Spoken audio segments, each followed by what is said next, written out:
FB, you'll see I'm not alone, and it's a face that you may want to get used to, because hopefully, if all the planets align correctly, Aureius Myers of Brandon will be headed to Nashville to continue his journey onto American Idol, and then we're just going to go ahead and put out there that him and Nicholas Brown and all the other ones, they're going to make it, and then they're going to be in the next season of American Idol. We're just going to go ahead and claim it. Is that okay? Put it out in the universe. Put it out there in the universe. Okay, well, welcome and congratulations. Thank you for having me. Okay, so this was back at the Mississippi State Fair through the American Idol. I guess, was it a singing, did they call it a contest, or was it a competition? How did they kind of set that up for you guys? It was basically like you see on the TV. It's basically a smaller version of the competition.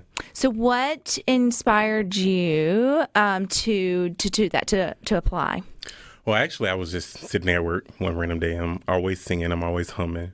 And one of my coworkers actually ran across the advertisement for it on Facebook. And she was like, "You should do this." And I was like, "You know what? I think I will." So I just signed up for it that day. Because that was a process too, Aureius. Y'all all had to put in an audition, I guess, video, right? And then you had to be selected to even come and go in front of those. When you stop to think about it now, when you see folks that actually make it to the show, which even then it gets whittled down, what a pool of people it took to actually sort of get to that point. So what song did you choose, Aureius, to get you to the point for your online, audition? I chose "Use Me" by Bill Withers. What about that song was your, this encapsulates me as an artist? Mm-hmm. At the time when I actually discovered the song, I was going through life and experiencing things. And at that moment, I was actually dealing with things that pertain to the song.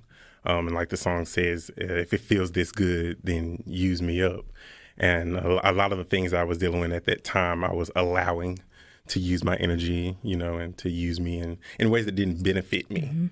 And even knowing that it didn't benefit me, I still allowed it to be in my space and to use up the energy that I needed to, focus somewhere else at that time. Something more positive. Well, obviously it spoke to whoever is on the other side, looking through, because you got the call that you would come. And how many made it to that actual, stage of auditions there at the Mississippi State Fair back in October? So we started with 40 on that first night, and then it went down to 20, and then they chose the top 5 from the 20.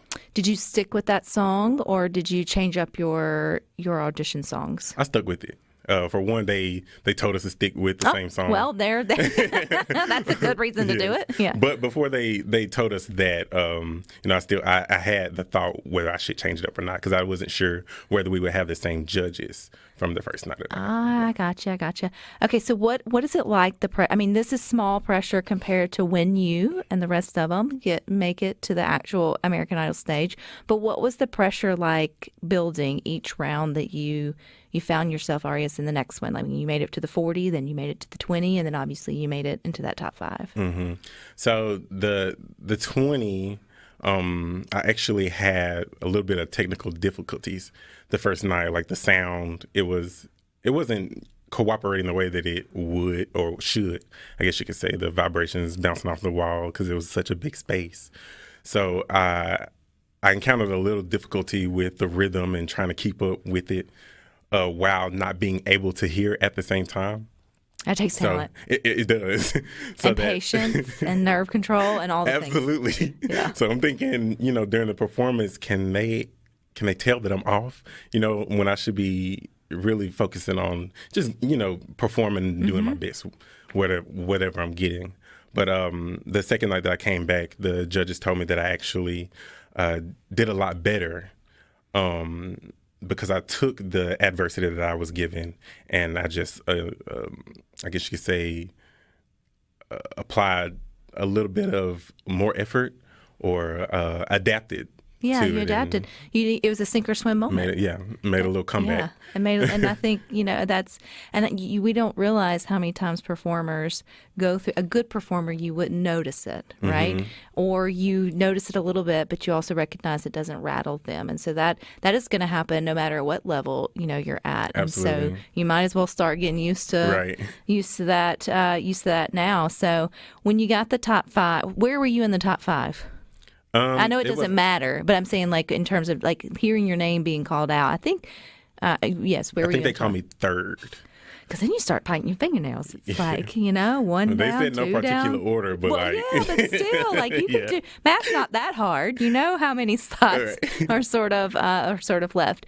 Okay, that's cool. So what's next? Are you guys in like a holding pattern to make it to Nashville, or you've been in? I know there's probably things you may not be able to share, but what can you share about the next steps for you and the other four? The next step is just preparing for the audition. I don't know about the other people, but I've had I guess you call it a preliminary audition or an interview with two of the executives that's affiliated with American Idol. They told me I would hear something soon. Soon hasn't come yet, but that's okay. You know, keep my fingers crossed. Soon is soon. Soon is relative to when you get the call. You'll be exactly super when the time is right. When the time is right. And I love to like your day job. So like so many aspiring artists, they've got their dreams and their visions of where they want to be in terms of musically and professionally, but then they got to pay the bills and they got to go wake up every day and do everything else. So tell us about your day job. So my day job was actually a night job, but I'm a 911 dispatcher for the city of Brandon. So I always found that okay. How do you find your way into that? Well, at the time they were already looking for people to fill the positions because they were short staffed, as everybody is. But you know, I was wanting to get involved with the community anyways because I had just moved back to Brandon from Hattiesburg. I was down there for about 6 years. So I wanted to get involved with the community somehow anyway. So I just felt like, you know, sitting behind the phone, which is not a bad thing, but I'm still being able to help people and to contribute to the safety and it goes to show your ability to sort of figure things out under pressure. I'm sure you never know what's on the other end of that phone call. Absolutely. And how cool it is that you have to be calm, cool, and collected to be able to help whoever is ever in that position. Do you ever get to sing? You ever get to sing to your callers? Probably not. I actually have this one caller that I don't know if they call and they're real frustrated. Like they're real like you can call. I don't know if that's against the rule. I don't know the rules, but yes, most of the time, you know, keep it professional because most of the times that is emergency that they call about on the emergency line. But I do have a caller on our non-emergency line that likes to call and prank us a little bit, I guess you could say. So, oh Lord. One specific moment she had called and I was already busy with another call that I had just gotten off of. I answered the phone. She went to talking, and I just started singing, "Hello, it's me. I was wondering if after all these years you'd like to meet." And she just kept talking. She didn't even blink an eye, I guess you could say. She just kept talking. She didn't pay me any mind. Well, I think you have to handle whatever's thrown at you the best way possible, and sometimes that is with just a little charm and maybe a little song or whatever, you know, that may. When did you first start singing, Aureius? When was the first time? I know your mother is a huge supporter. I've seen her in some of the other interviews. We should have brought her today. Should have. We should have. She was at work.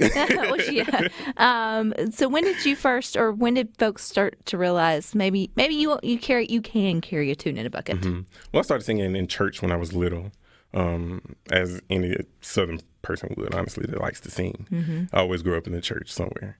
But I started out in church singing, and I really didn't come into knowing singing was my passion until probably about middle school when I got involved with show choir. So at the time, Brandon Brio had just started at Brandon Middle School, so I was actually on crew first. And then I started growing more of an interest in the performing aspect of it, and I ended up making the cast later on in high school when they had moved up with me. And since then, you know, I've just been at it.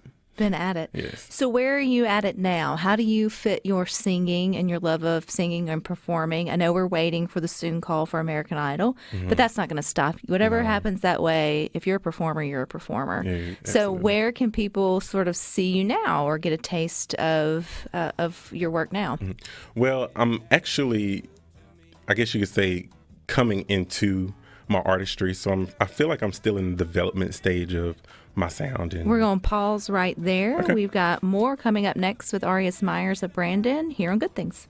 We're continuing our conversation with Aureius Myers. He's of Brandon, but he's one of the 5 finalists from the Mississippi State Fair's American Idol Singing Contest. He's going on to the next level there in Nashville, where you will get to audition, or they say get to audition in front of the actual 3 big judges on the big stage, right? That's like the next. Is that the next step? They said executive producers. I'm not sure so if there's that's probably the same another thing. level and then another level, because there's all these sort of. But you're going to get there. Mm-hmm. Okay, so you mentioned that I'm just all 5 of you. I just feel like all 5 Mississippians, y'all are just going to make it. That's just how I see it. Nobody's asking me, but why not talk positive as if you're already there? Yes. There's no reason to be negative about it. Okay, so you mentioned you were in the preparation stage. How do you prepare for, because it's like 90 seconds that you probably get of a song choice? Yes, so that's the amount we had at the state fair. Okay, so will you stick with where you like that song's done you well? Will you keep with it, or are you going to switch things up? Well, they advised us to have a backup, but to do the same song. So that's what I'm doing now. I'm just, I guess, exploring discographies and seeing what I resonate with the most and see what'll. So as an artist, I mean, do you feel like sometimes the industry makes you choose a box? Or do you feel like now you get to, because some of these singing shows, from The Voice to American Idol, you see individual artists who may have come in country or come in rock or come in, soul. They get challenged to sing something outside of their, cookie cutter genre. Do you feel like you have the opportunity to be more, or do you still feel like you kind of have to pick a lane? I think I have the opportunity to be more. I think a lot in the past people have boxed artists into certain genres or certain sounds, but I feel like we've come a long way in the music industry, and people are getting into independent artists. Taylor Swift. Started out in country, and now she's pop. And now she's pop, and sort of all the different, even in the CMAs last night. I mean, you have Jelly Roll, who started out as rap, and then now country artist of the year, and the new artist of the year, and all this sort of back and forth. I think that's cool. I think that gives creatives the opportunity. I mean, you like all different flavors of cuisine. Why not? Chefs can cook all different things. You don't put them necessarily in one lane. Why not allow an artist to sort of try it out? So, but what would be your specialty? What would you say, though, Aureius Myers feels more comfortable with which area? I would probably say R&B. Yeah. Mm-hmm. Yeah, I grew up on a lot of R&B, blues, gospel, so that speaks to me. It speaks to my soul. What would be a challenge? So, like, when you make it to American Idol stage, and they're like, "We're going to throw you a curveball, and you have to sing blank genre," what would you be like? Probably. I won't say country, because I like a few country songs, and I can sing a country, but. You're from Brandon, Mississippi. Right. You can rock out to some country. Absolutely.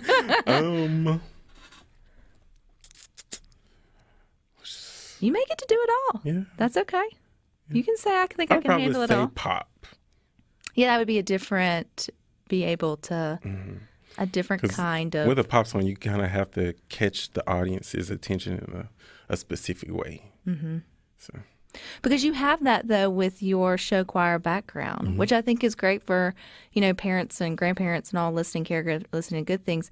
There are more activities in your school other than just sports that can pave roads for your kids down the road. Absolutely. And things like choir and show choir develops different types of skills, obviously the singing side, but then also that on-stage presence that a lot of artists find more difficult.